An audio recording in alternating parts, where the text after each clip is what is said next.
Andyan na ba? Sige, diretso na natin. Para isang sarang na lamang po ito at meron ho kasing development ngayon, yung Sandy Cay. Ito ba yung pinag-usapan natin kahapon, Sen? Na nasira na? May sira-sira na at mukhang magtatayo ng mga man-made island na naman dyan sa bahagi ng West Philippine Sea. Kausapin nga ho natin ang Defense Analyst at Professor ng Department of International Studies, De La Salle University, Dr. Renato De Castro. Dr. Castro, kumusta ka na? Magandang umaga sa iyo. Si Orly Tineda dito. Good morning po. Magandang umaga, Ka Orly. Kamusta po kayo? Mabuti naman kahit marami ang naririnig ko na kinakailangan nating banatan din ng ating mga water cannon, yung mga China na yan. Yung mga China Coast Guard na yan. Dapat na tayong gumanti. Pero nung sinuri ko, nung isang araw ang sigaw nitong mga to, no to war. Ano dyan of course, we're trying to show to the world na tayong victim dito. That China is a bully. China is, of course, using coercion and intimidating actions to, of course, force us to subjugation. So, in a way, pinapakita natin to, we are still resisting. Pero ito nga tinatawag, no? Going back to sa tradition ni Martin Luther King, kumbaga, passive resistance, no? Talagang pakita natin sa mundo na hindi tayong agresibo, tayo ina-assert lang natin yung karapatan natin. China ho ang coercive bully. At talagang gumagamit ho ng hindi pa natin makasabing dahas, pero it's in a way, it reflects a hostile action tsaka coercive po. Pero ayaw naman natin pakita na sa mundo na gano'n rin tayo katulad sa inyo. We don't want to stoop down to their level. Eka nga.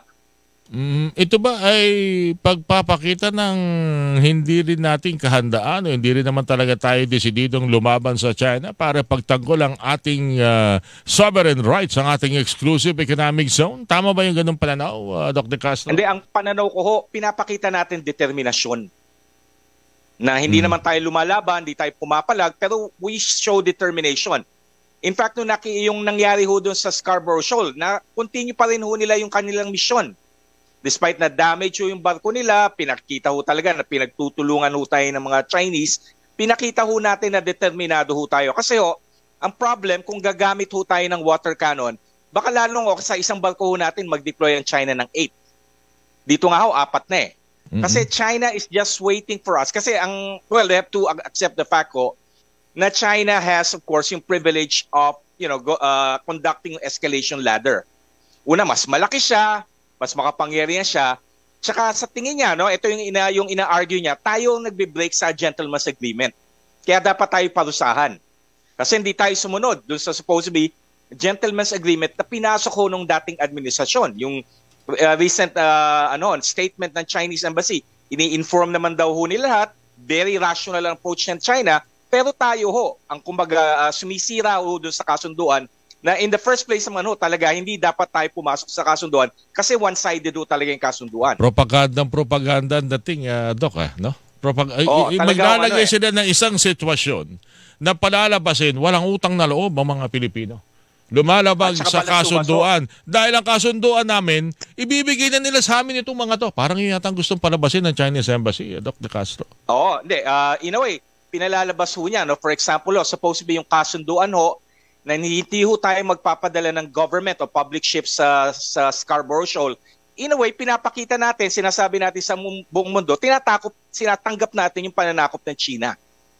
Okay. At the mere fact na humingi tayo ng permission sa China, we enter into a gentleman's agreement, means we tacitly accepted yung pananakop ng China. Okay, ito. Kung sakasakali naman na talagang alam naman siguro, unti-unti na rin naman nalalaman ng buong daigdig kung anong talagang sitwasyon dyan. Sa tulong na rin ng ilang mga nakikisimpatya sa atin, kasabay rin ba nito siguro panahon na para tingnan na rin ang posibilidad na maipakita rin kung ano yung mga bagay na magpapatatag sa depensa ng ating bansa. Kasi kahapon may mga nakausap ako na siguro panahon na para yung mga matagal nang na-delay na kagamitan ng ating sandatahang lakas ay makamit na natin ng mabilis. Isa na dyan may binabagit submarine eh. Siguro panahon na rin ba ito para doon na magtungo? Hindi yung puro na tayo balikatan exercise, Dr. Castro. Ka Orly, madali hong bumili ng mga military equipment. No? Ang question ho dyan, unang-una, it's expensive. Alright. Tama po. Tsaka pag bumili ho kayo ng kasangkapan, bumili ng bagong kotse, malaki rin ho ang gastos ng, lalo na ho pag mga defense equipment, malaking gastos ho yung maintenance Totoo yan. cost. Sabi nga nila, Talagang sinaservice nyo, pag umorder ka nga rin ng submarine, hindi naman yan parang kotse na inaman, meron 10 taon pala inaabot dyan, lalo na kung may mga specs ka gustong ipadagdag, gusto mong lagyan niya ng anti-China rocket missile, mga kung ano-ano pa, example lang yon, mas matatagal pa pala yun, ano? Tsaka yung training ho ng crew. Like training ho. Okay, katulad ho nung binabalak ho natin dati, bumili ho nung 2 kilo class submarine sa Russia ho. Ang ititrain ho nilang crew, 2 sets ho. O kaya yung crew ho nung, let's say, nung submarine, sabihin natin, hypothetically ho, 90, ang dapat yung itrain 180. So sa 2 submarine ho, you have to train more about 360. Papakanin mo yan, ititrain mo, pag-aanoy mo talaga yan. So napaka-expensive ho. Talaga kung talagang determinado tayo na talagang palakasin ho natin ang armed services ho natin, ang unang-una ho dyan dapat, increase ho natin ang defense budget.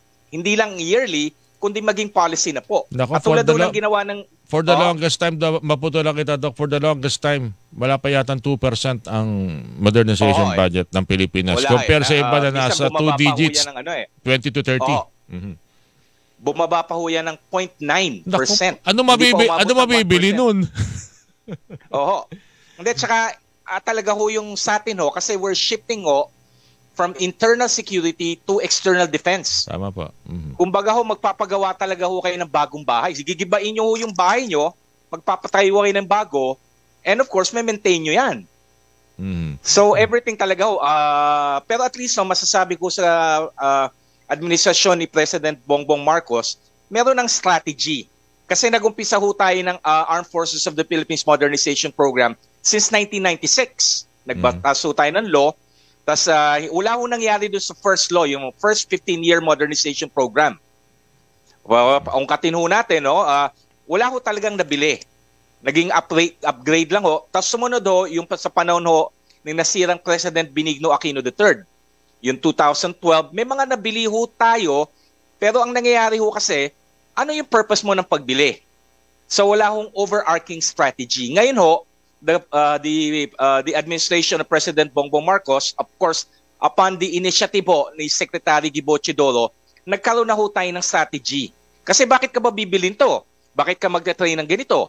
Kailangan ho nyo talaga ng tinatawag nating grand strategy ho. Meron ho, yung tinatawag nating comprehensive archipelagic defense concept. Mukhang malaking halaga ating pinag-uusapan. Kumbaga, gagawa ho tayo ng bahay, meron na ho tayong plano ho. Hindi ka bibili ng simento, bibili ka ng tubo, tas hindi mo naman alam kung anong design ho ng inyong bahay. Anyway, may narinig nga ako kung budget ang pag-uusapan. Maraming mga private sector, mga negosyante ang willing na tumulong. Lalo na ho yung talagang alam nilang ito'y para din naman sa bansang naglingkod at nagbigay sa kanila ng malaking oportunidad, Dr. Castro. Hindi, tsaka nga ho yung sinabi ho ni Commodore Roy Trinidad na nabasa ko ho, dapat din ho tignan ng Kongreso ho na yung expenditure ho natin sa defense, investment rin ho yan. Tama kasi may mga corresponding industries ho na makikinabang ho dyan. Katulad ho, kung gusto na ho natin talaga i-develop ang Navy natin, malaki ho yung shipbuilding capacity ho natin. Tayo yung 5th largest shipbuilding in terms of capacity. Ang problema ho doon sa shipbuilding industry ho natin, hindi pa ho gumagawa ng kumbaga naval warships ho. Puro commercial lang. Yung commercial. Meron tayo dito. Kasi meron hong provision sa modernization law, bibili lang tayo sa isang bansa na meron ng track record. Tama po. Yung shipbuilding industry ho natin sa atin, wala ho track record. Hindi pa nga ho gumagawa ng any naval warship. So talaga ho, in fact, titignan nyo ho yung mga, for example, tignan lang ho natin ng South Korea. Ang industrialization ho ng South Korea, link rin ho sa kanyang strategy. Kasi may kalaban ho siya North Korea. So yung pag-develop ng kanyang industry, lalo na nasira yung mga industries. Wala pa silang industry ho noon, pero nasira ho yung bansa nila during the Korean War. Pero pagdating ho, ng panahon ni Park Chung-hee, mga 1960s, yung industrialization ho nila, nilink ho nila sa kanilang strategy. Dapat magkaroon tayo ng isang independent, credible armed forces. So ganun ho yung nire-raise ni Commodore Roy Trinidad. Na dapat tignan natin yung investment natin sa defense as also investment for industrialization and for economic growth. Magaling talaga si Commodore Roy Trinidad. Gwapo pa. Kasi Trinidad daw siya. Nakikita niyo ho talaga yung link ko talaga ng tinatawag nating strategy and economics or tinatawag ho dyan defense economics. Okay, anyway. Kasi ho talaga yung investment mo talaga sa defense, may multiplier effect rin ho yan sa civilian economy. Okay, dalawang punto na lang. Itong sabi nyo nga, maganda na rin ito na pag-uusapan, not necessarily na kinakailangan nating gumante, na parang nakikipaglaro tayo ng chess at matatalo tayo dahil sa Sicilian defense. Yung kilos ng kalaban, gagayahin mo. Malaking talo mo doon yung estilo niya sa chess. Pero mas maganda rin naman na ipapakita kung gaano ka-arogante ang China sa mga pagkakataong ito, at ang isa sa mga nakikitang dahilan siguro o maaring maganda patunguhan nito, idulog na ito sa UN. Hindi ko lang alam kung magkakaroon pa to ng kung meron pang negatibong epekto sa Pilipinas kung idudulog natin sa United Nations, na panahon na rin siguro ngayon sa kabila na rin ng mga bansa na nagpapakita ng pagsuporta sa Pilipinas. Tingin niyo dyan na Dr. Castro. I-raise natin yan sa United Nations General Assembly. Yan, meron na mga bansa, expect support sa US, may support na ho tayo sa Australia, may Japan, no? May mga EU member states, members ng European Union. Ilan ho yan, no? At least makakuha natin majority ho dyan. Ang talaga, malaki pa rin ho yung talagang susuport sa ASEAN, no? Hindi ho tayo, mahirapan ho tayo kumuha. Dito na sa Southeast Asia nyo. Kasi talagang mayaman at talagang ginagamit rin ng China yung kanyang kayamanan para talaga mag-bribe ng mga members. Pero at least, eto na nga ho, every action naman ho, even yung sabihin natin to, yung Comprehensive Archipelagic Defense Concept, any action we take, yung balikatan, meron yan calculated risk ho. So it's a matter of taking into account yung calculated risk natin. Maaaring sa first try natin talagang overwhelmingly matatalo tayo, pero we have to try. We have to take the first step po. Okay, yung sitwasyon ngayon sa Sandy Cay, mukhang patungo ito doon sa talagang hangad nila na punuan ng lagyan ng military base. Itong mga hindi dapat ito pinag-aari Wala dapat nagmamay-ari nito ayon sa arbitral ruling. Yung mga lulumulubog, lumilitaw na mga shoal and reef, dapat ito ay hindi maging subject for ownership ng anumang mga bansa. Pero sa ginawa ng China, Mischief, Panganiban at Subi Reef, ginawa na ho nila yung mga base militar, questionable nga sa nanggaling ang buhangin. Yun din siguro mangyayari sa Sandy Cay, Dr. Castro, sa tingin ninyo? Gusto na ho kontrolin ng China ho at napakalapit ho niya sa Pag-asa. Pero risky rin ho pag nila, magtatayo ho sila ng artificial island ho yan kasi lang ho yan, area, nag-create ng isang land feature. So ang lang ho nila, I think ang purpose lang ho nila, i-prevent ho tayo para i-occupy yun. Pero it will take some time kasi talagang very shaky pa yung ground Kasi wala naman patitibayin nila yan. Pag matibay-tibay na, makikita natin may airstrip na rin siguro dyan. Lalagyan nila satellite dyan pag nagkataon. Malaking gastos sa kanila yun. Buti nga kung talagang gumastos sila ng ganon.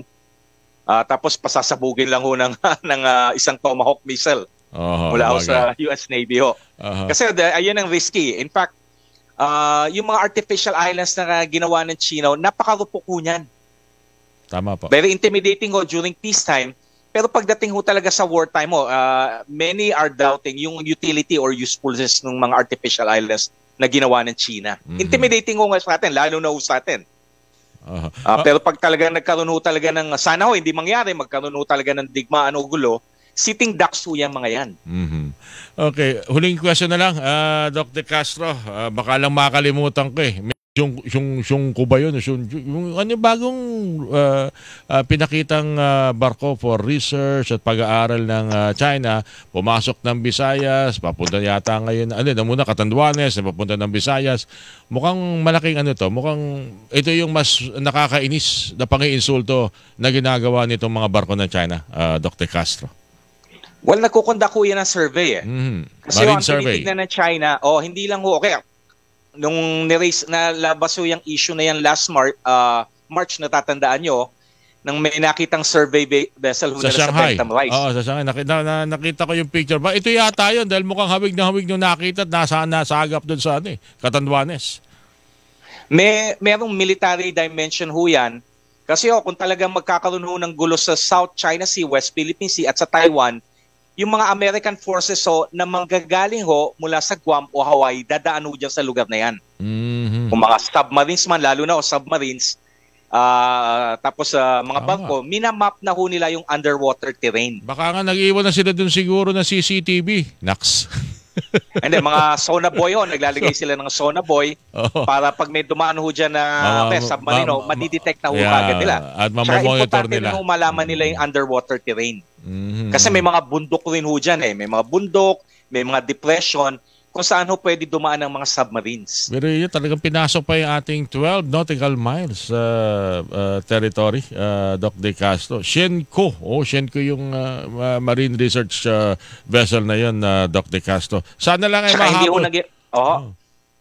Talagang pinapamukha ho talaga nila sa atin. Wala kayong kakayanan, kaya namin i-map yung underwater terrain nyo.